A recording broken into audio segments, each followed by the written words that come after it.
Assalamualaikum warahmatullahi wabarakatuh. Perkenalkan nama saya Tito Ramadan Putra dengan NIM 1033240003 dari IT 4803. Di sini saya akan menjelaskan tentang manusia dalam perspektif Islam. Yang pertama itu saya akan menjelaskan tentang kedudukan manusia dalam Islam.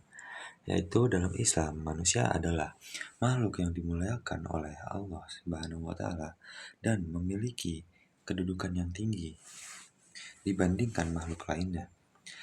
Manusia diciptakan bukan hanya sebagai makhluk biologis, tetapi juga makhluk spiritual dan sosial yang memiliki tanggung jawab besar di muka bumi. Seperti surat Al-Isra ayat 70 yang berbunyi, "Walaqad karramna bani Adam wa hamalnahum fil barri wal bahri wa razaqnahum minat tayyibati wa faddalnahum alai kathir mimman halakna tafsila," yang artinya adalah, dan sungguh kami telah memuliakan anak-anak Adam, kami angkut mereka di daratan dan di lautan, kami beri mereka rezeki, dan dari yang baik-baik kami lebihkan mereka atas banyak makhluk yang telah kami ciptakan dengan kelebihan yang sempurna. Oke, yang kedua ada tujuan penciptaan manusia. Tujuan penciptaan manusia utamanya itu untuk beribadah kepada Allah Subhanahu wa taala. Ibadah bukan hanya untuk ritual, tapi mencakup seluruh aspek kehidupan yang dilakukan dengan niat yang benar. Seperti surat Az-Zariyat ayat 56 yang berbunyi, "Wa ma halaqtul jinna wal insan illa liya'budun." Dan artinya adalah, dan aku tidak menciptakan jin dan manusia melainkan supaya mereka menyembahku. Oke, lanjut yang ketiga itu ada manusia sebagai khalifah di bumi. Islam memandang manusia sebagai khalifah di bumi. Tugas ini mengandung tanggung jawab untuk menjaga, mengelola, dan memakmurkan bumi dengan nilai-nilai keadilan, kebaikan, dan tauhid.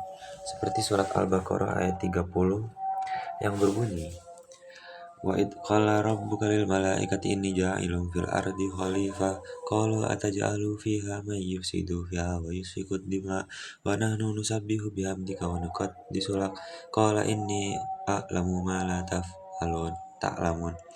Dan ingatlah ketika Tuhanmu berfirman kepada para malaikat, "Sesungguhnya aku hendak menjadikan seorang khalifah di bumi."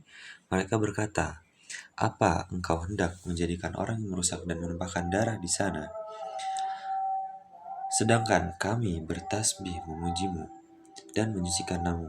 Dia berfirman, "Sesungguhnya aku mengetahui apa yang tidak kamu ketahui." Lanjut yang keempat di sini adalah tanggung jawab dan amanah, yaitu manusia diberikan akal dan kehendak bebas yang membedakan dari makhluk lain.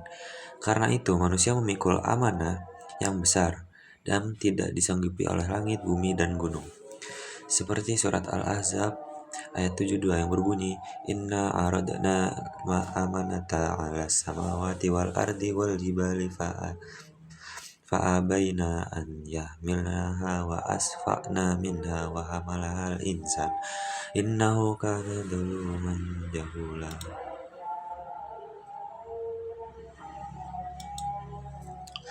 Yang berbunyi di sini, "Sesungguhnya kami telah mengemukakan amanat kepada langit, bumi, dan gunung-gunung, maka semuanya enggan untuk memikul amanat itu, dan mereka akan mengkhianatinya, dan dipikulah amanat itu oleh manusia." Oke, lanjut yang kelima, yaitu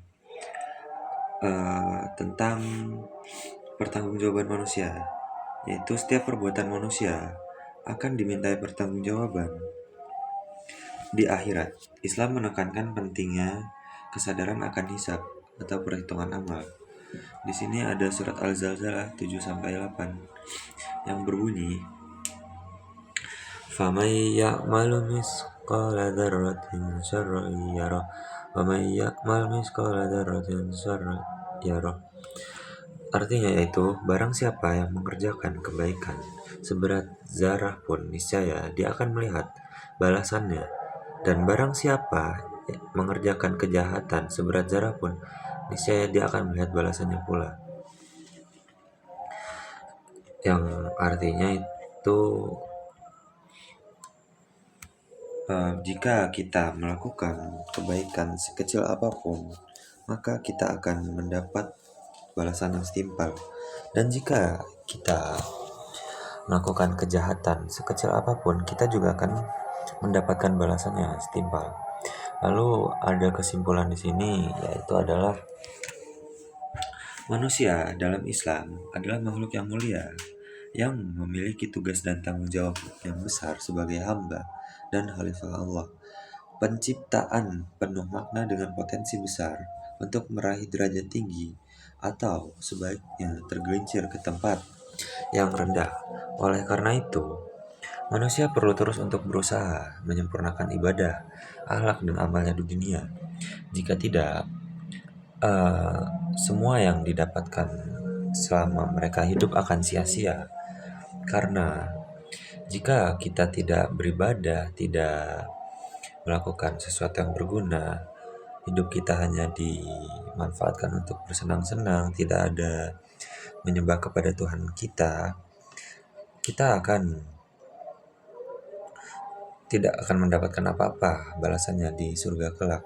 Karena kita hidup di dunia ini hanya untuk menyembah kepada Sang Pencipta kita, yaitu Allah Subhanahu wa taala. Dan kenapa kita diciptakan? Agar kita bisa merasakan apa yang namanya bersyukur, apa yang namanya beribadah kepada Tuhan Yang Maha Esa, apa yang dinamakan hidup, dan kita harus berterima kasih. Terima kasih. Sekarang, assalamualaikum warahmatullahi wabarakatuh.